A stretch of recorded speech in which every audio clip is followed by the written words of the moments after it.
Each of these people were targeted. Massey was targeted. Boebert was targeted. Green was targeted.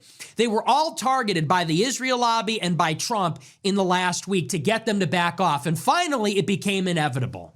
Trump himself was trying to thwart the will of the people. And once you know the whole story, you really understand this was a true mutiny. Trump tried about a million tricks and schemes to try to conceal the Epstein files up until the very end, calling Marjorie Taylor Greene a traitor, slamming Thomas Massey, and trying to do whatever he could to prevent this thing from happening. So in this clip, Nick talks about that and why it bit Trump back in the ass so fiercely, and what this means for Trump and his coalition going forward and MAGA itself. So let's watch. Please like the video and subscribe to the channel. So let's go over the timeline here just to give you a quick refresh. So Trump promises during the election total transparency. He says we're going to release all the files, will be the most transparent administration in history. He gets into office, and that is not the case. Weeks go by, and there is no word on the Epstein files. Finally, in the spring, he invites these idiot conservative influencers to the White House, like Mike Cernovich, who is about as dumb as he looks, Jack Posobiec, corniest person in politics, Scott Presler in his cowboy boots, D.C. Drano, otherwise known as Rogan O'Handley, but don't be confused by his Irish name, he is Jewish, among others.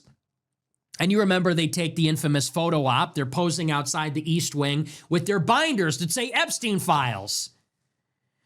And people say, what the fuck is this? Put them online. Don't put the Epstein Files on paper in a binder that you give to like these idiot conservative influencers. Put it online so that we can see it. So the conservative influencers come home, they upload the binder, and people say, okay, so we've seen all these files before. It's a fake out. So let's be very clear about what took place there.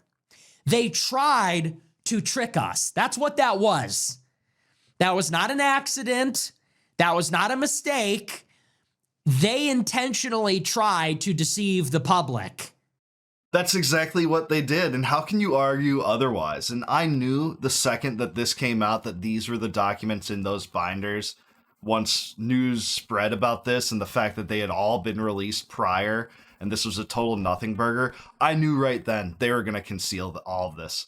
They were going to dig their heels in and concealing it, and that's exactly what they did for the next 7 months or so.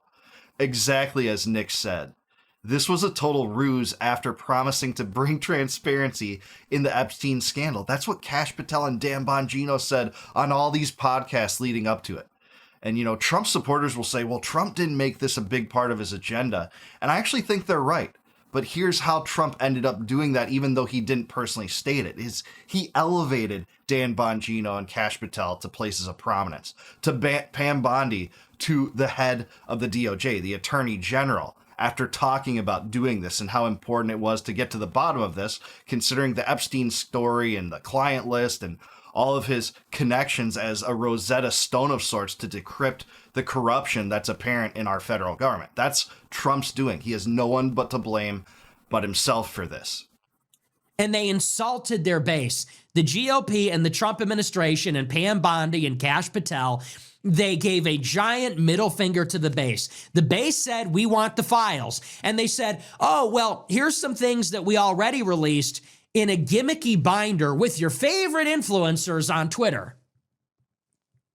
And they thought that, I don't know, no one was going to read them. They thought that people would see Epstein files on the binder and will go, oh, good enough for me. I guess they were released. That was a trick. They lied. They tried to deceive us so that they can move on and never bring it up again. But people were hip, and people said, no, these are not the files. So then Pam Bondi and Kash Patel come out and they say, well, we'll release some very soon. They're on my desk. We're going to release them soon. So then they postponed it. That was a lie. And that was a lie indeed. And with the binders, I think that they honestly, part of the administration thought that this would somehow go over. And why? Because Republicans have been so successful historically at duping their supporters with nothingness as long as it owns the libs. Remember, in Trump's first term, he, prodded Elizabeth Warren to releasing her DNA test, showing, in fact, that she was 1,024th of a Native American, despite talking about how she was Native American for her entire life, benefiting from that in some respects in regard to, affirmative action or other programs that supported her ascension to politics because of that. Prodded her to do that, showing what a fraud she was in saying that and getting so many laughs from the Republican base. That's actually good enough for the Republican base, for a lot of its portion. If you just own the libs and do nothing to curtail, the extensive wars, all the corruption, the regulatory apparatus, that is enough. And I think some of them thought that this was going to be enough. They were wrong. They were really wrong this time. They thought that maybe people would forget about it. So first they tried to trick us, then they tried to get us to forget about it. They thought we would just maybe stop caring about it. Then Trump orders an investigation into the files. Later on in the spring, he orders the FBI to look for all the instances of his name in the files. And it turns out the FBI finds thousands of mentions of Trump in the files. Trump lies to the press and said, I didn't do that. I don't know if my name is in the files. I don't know what's happening. He lies. In July, famously, the DOJ pushes the memo that says that there are no files. So again, they lied, they tried to trick us, then they tried to postpone it. Then they lied and said the files don't exist.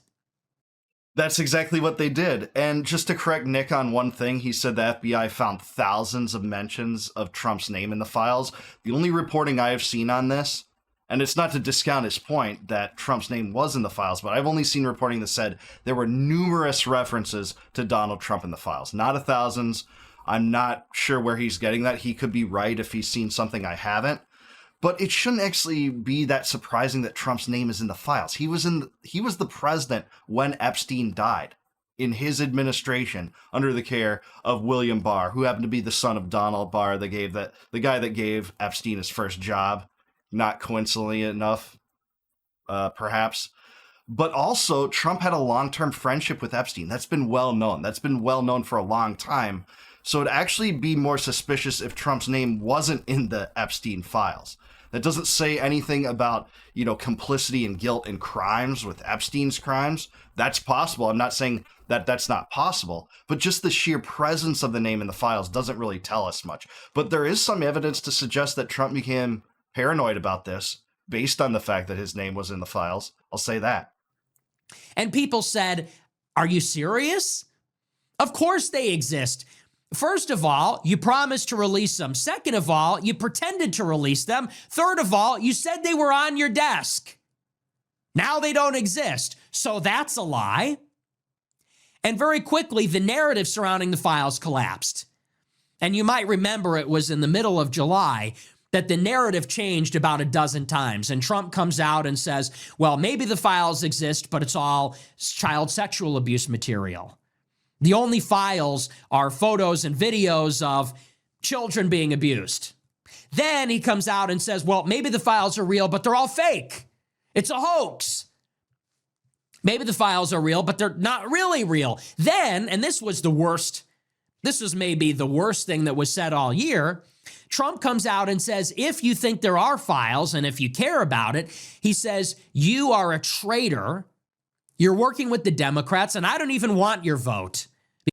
Absolutely agree with Nick on that. That is the worst part of these tricks and schemes in terms of Trump trying to actually salvage his corrupt administration. Saying that was worse than saying it's a Democratic hoax, which was false, which is saying that there's nothing there, which was false. We know there's stuff there, obviously now. A lot of people have known that a long time. It's worse than saying, it's boring. It's worse than any of the other forms of cover-up. But saying he doesn't want the support of people that want to get to the bottom of a child sex trafficking ring that Republicans talked endlessly about during the Biden administration, by the way, that Don Jr. and Vance talked about, that Kash Patel and Dan Bongino talked about. Totally agree with Nick here. Because you're stupid. He said this to his voters. So think of it.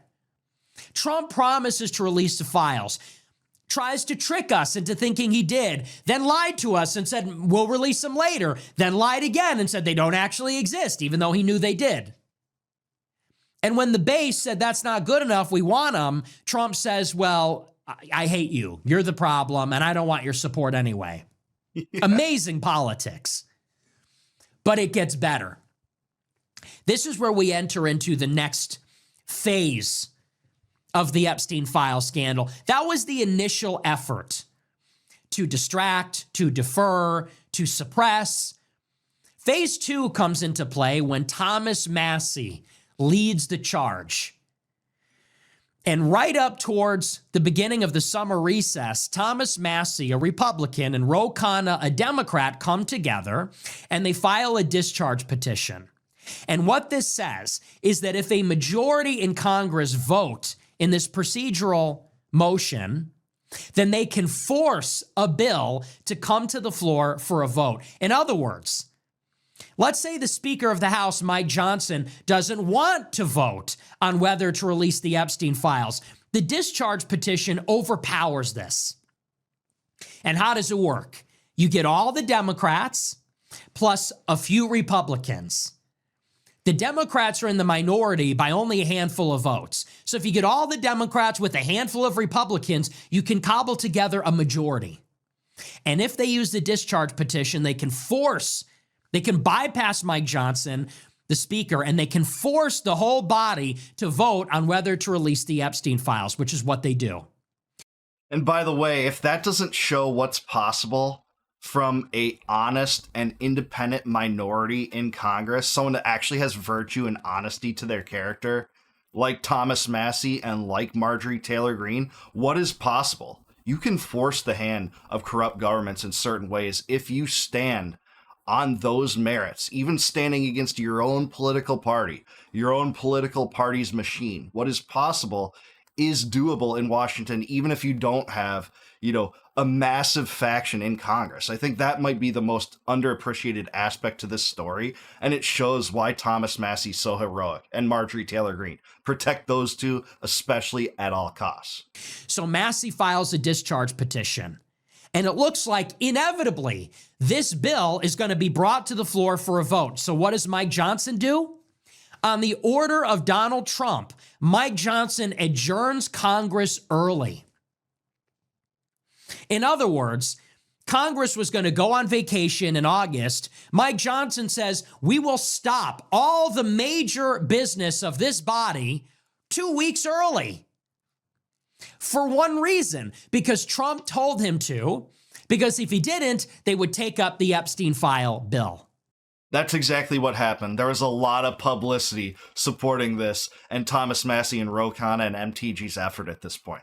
Absolutely the reason why Mike Johnson adjourned Congress early. So think of it. They went through the motion of releasing the files, then they delayed it, then they tried to cover it up and lied about it, then they tried to bully everybody. Then they literally shut down Congress to stop the files from getting out. When Congress reconvened in September, they had to consider an appropriations bill to fund the government with a September 30th deadline. And there was a lot of disagreement over Obamacare subsidies and other things, so we entered the longest government shutdown in history, 45 days. So we delayed the consideration of this bill by another 45 days, by another, 6 weeks? So they adjourn Congress early, then they go on vacation, then they come back and shut down the government for a month and a half. You know why they tried to do it? They hoped that the steam would die down on this thing. That's just the reason. They would have forgotten all the other pieces of Trump's agenda just to shut this thing down, hoping that people would stop clamoring for it, hoping that Marjorie Taylor Greene and Thomas Massie and Ro Khanna and the Democrats would stop talking about it. Just praying that this thing would go away, despite the fact that it hadn't, despite all of their tricks, all of their red herrings, saying it was a Democratic hoax, releasing different disclosures regarding Russiagate, all the things that they tried to do to get away from this. It wasn't working, and it didn't work. And that is a white pill moment. We have to take, some encouragement in that, even if we're just given redacted and, classified files are concealed, etc., which is likely. That's still a white pill. It still shows what's possible when an irate, tireless populist is behind this thing and against Trump in this way. They come back, and once again, there is the specter of the Epstein Files. Thomas Massie is pushing the discharge petition, and it's gathering steam. Marjorie Greene, Lauren Boebert, Nancy Mace jump on and consider who those people are. Nancy Mace, Boebert, and Marjorie Greene are all MAGA Republicans. They're all women. And their message is, this is an issue of sexual abuse of women. This is an issue of corruption. And maybe involving foreign intelligence. So they say, as women and as MAGA supporters, this is especially important because it's concerning sexual abuse of women and corruption of the government. So they jump onto the discharge petition. And Trump, in one last push last week, again, this is the government shutdown ended, last Wednesday? In one last-ditch effort, Trump calls a meeting with Lauren Boebert in the Oval Office. Come up to the White House, come to the Oval, and it's him, and it's Vance, and it's Pam Bondi, and Kash Patel, and it's Rubio, I think. High-level members of government are there, and they're begging her, please don't vote for the discharge petition. And she leaves the Oval Office and says, I'm going to vote for it anyway. And doesn't that also encourage you? At least that.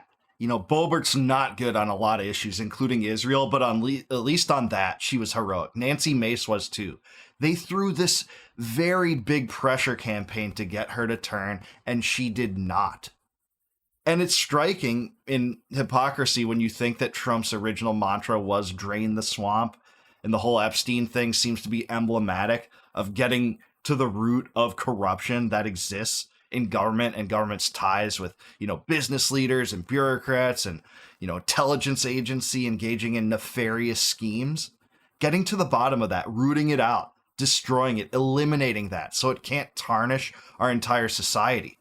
And Trump is here just completely throwing that to the wayside, saying, no, we have to cover this up. Not only do we have to cover this up, we have to throw these high-level pressure campaigns involving J.D. Vance to try to get Boebert to turn. Trump tries to bully Marjorie Taylor Greene, calls her a traitor to MAGA, says he'll endorse a primary opponent in her district. And she stands tall too. Trump unleashes an attack on Thomas Massie, says the same thing. You're going to lose your primary. The Jewish lobby, led by Miriam Adelson, marshals $20 million to spend against Thomas Massie in his district. Each of these people were targeted. Massie was targeted. Boebert was targeted. Greene was targeted. They were all targeted by the Israel lobby and by Trump in the last week to get them to back off. And finally, it became inevitable. Last week, they achieved the 218 votes for the discharge petition, and it became clear that they would force the bill to come to the floor for a vote this week, as early as today. And once it became inevitable, over 100 Republican congressmen said they would vote for the bill, meaning that you would have 214 Democrats plus 100 Republicans. It became an avalanche. It snowballed. It became inevitable that this would pass. And once it became inevitable, Trump comes on True Social on Sunday and says, all right, fine. I'll release the Epstein Files. Once he signaled support, it became unanimous. Yeah, and I actually wish that didn't happen. I mean, it's, a savvy political move on Trump's part, despite how absurd and corrupt this whole thing is, because if he was digging his heels in saying you can't vote for this, MAGA people shouldn't vote for this in Congress, and many of them did, I would have loved to know the names of those that did and didn't. I would have loved for Trump to have gone down that way rather than switching his tune, not putting these representatives on the spot, voting yes with Trump or no with Trump or yes with, logic and credibility and honesty and virtue. I would have loved to seen the individual name votes for that. He said this to avoid that, but we all know the game. If you're watching this, he tried to cover it up for 11 months. This won't change that. In fact, this shows that there was a mutiny, that he did stoop to these lengths and say, oh, I guess we're supporting it now, after 11 months of cover-up. And then today, every Republican and every Democrat voted in favor, and once it became unanimous in the House, it became unanimous in the Senate. But even on the last day, the Speaker of the House, Mike Johnson, tried to modify the bill and restrict what would be released. And even today, the Senate Majority Leader, John Thune, said, well, maybe we'll take up the measure in December. So even after Trump capitulated, they were still trying to restrict it, to postpone it.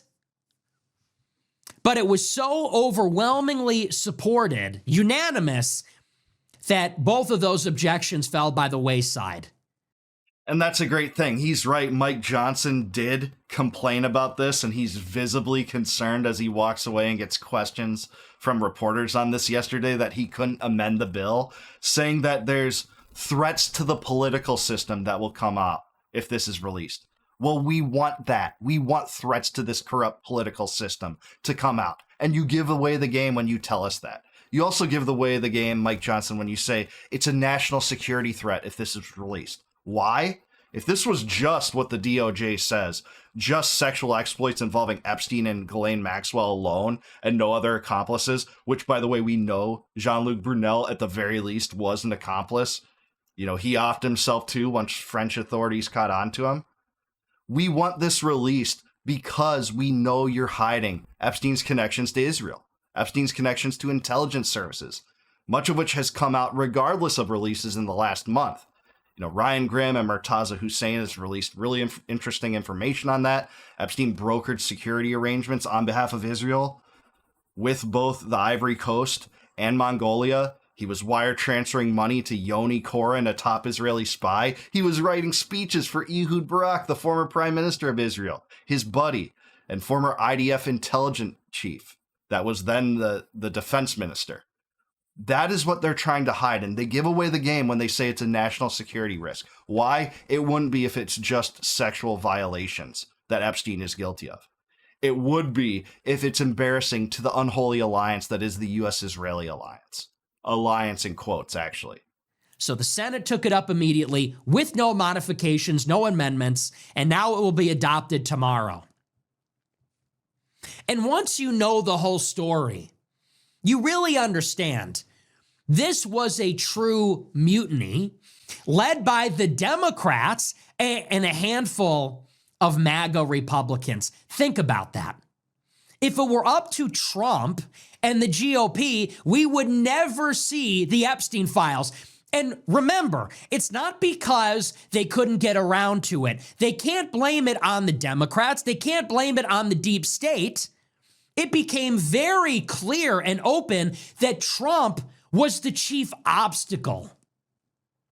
It was, but I think it's also fair to mention Biden and the Biden administration didn't do anything to try to release this information too. Why? A lot of Trump supporters say, well, if they didn't release it, it can't be harmful toward Trump because they would have released it anyway. Well, it's like, no, not if they too were implicated. So the Democrats deserve their fair share of blame for not exactly being transparent about this. The one standout that I'll give compliments to is Ron Wyden, who did want Epstein's wire transfer information that the Department of Treasury is sitting on, over $1 billion in wire transfer records between Epstein and people of prominence. Wyden has called for that to be released under Biden. But most of the Democrats were totally silent about this forever. And they deserve blame too. So it's not really a mutiny of the Democrats. It doesn't even make sense toward Trump. The mutiny is from the Republicans toward Trump that were going to turn against him.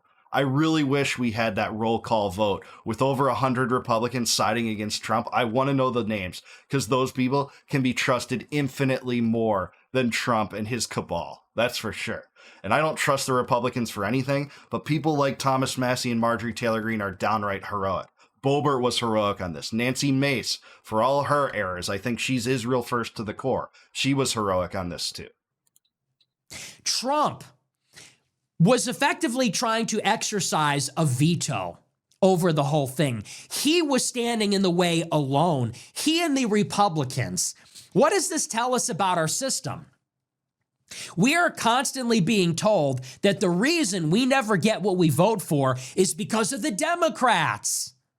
If the Republicans don't deliver on what they promise, well, it's because they don't have a big enough majority. It's because of gridlock. It's because of the Democrats. It's because of political realities. These are all excuses. This is maybe the best example of it. Here, Trump himself was trying to thwart the will of the people. Trump himself was protecting Epstein and his accomplices. Trump himself was protecting the corruption, shielding the corruption from exposure and accountability from his own base. Yeah, that's exactly correct. And that's probably the most ironic part of this whole ordeal, this Epstein scandal, the Epstein cover-up that Trump has been, the cheerleader of, the banner waver of, the champion of, if you want to call it a champion mentality. He's the leader of this cover-up, right? He was bleeding political capital all through the last months, all through especially the last 7 months after Binders Gate, right? And how preposterous that was. Bleeding political capital while he tried so desperately to preserve his political capital with his base, saying, no, vote against it. It's a Democratic base. Not hoax. Nothing to see here. There's nothing there. All we have is, hours of pornography. It's nothing involving Epstein or his crimes. Saying everything and doing everything to get away from this thing, it not working, gives me hope in the American people and in people like Marjorie Taylor Greene and Thomas Massie, who risked a lot of their political futures to defy Trump. And Trump has a rigid coalition, man, toe to the line on these issues. But it was just getting broken more and more as we came closer to this point in which you saw that there would be Republican defectors. And Trump, so desperate to preserve his political capital, was actively bleeding it out because of how he handled this cover-up. So the way he's handled this has only invited the worst suspicions of what he's guilty of, whether it be Epstein's crimes, embarrassments that he's concealing regarding Epstein's ties to Israel, which are ironclad. Those are not just a conspiracy theory like the Zionists will have you believe. So even if he isn't guilty in some of, the vile sexual offenses, what he's done has only invited the suggestions that he was. And my door is open. I don't know. I don't have a smoking gun on Trump's complicity with either, but he's acting in a way that it's almost impossible to believe that he wasn't involved, or someone close to him was involved, or someone in his alliance orbit was involved. And I'm talking about the Israel lobby. I'm talking about Miriam Adelson and the Israel lobby and the Zionists and Randy Fine and the cause that they want to put forward in America to get us to prioritize this foreign regime and send them endless amounts of money over our own while our communities burn. That's what I think would cause ultimate embarrassment. That's what lead me to believe is the case, or one of the cases, one of the scenarios, because of how much Mike Johnson talks about this being a national security threat. Well, what about, child exploitation would be a national security threat? That's a vile crime, the most heinous crime in the world, in fact. But it wouldn't be a national security threat unless Epstein had ties to intelligence, which he did, and we think there's more out there. But what do you guys think? Do you think Nick is right about this? What are the tricks that Trump used? Were there any more that we missed? What does this tell us about the future? Will Trump become a lame duck over this? Or will things like unaffordability hurt him more in the midterms and in 2028? Is Trump going down? Will he ever recover from this? Will he ever be able to put forward his agenda anymore? Let me know in the comments down below. Like the video, subscribe to the channel. Also join as a YouTube member. Consider doing so if you like this video. If you do that, you can click the join button below. That helps support the channel. And if you do that, I'll give you access to all my videos before they go live to the general public on YouTube. You'll be able to see those members only videos immediately if you support me, and thank you if you do. Also, if you want a free copy of my first book, Compact of the Republic, click the link in the description below. Plug in your email. I'll send that right to you in PDF form. No charge, no obligation, just for free because you're an awesome viewer. And until I see you guys next time, no more war, no more debt, no more inflation, and no more empire. Peace out, guys. Catch you in the next one.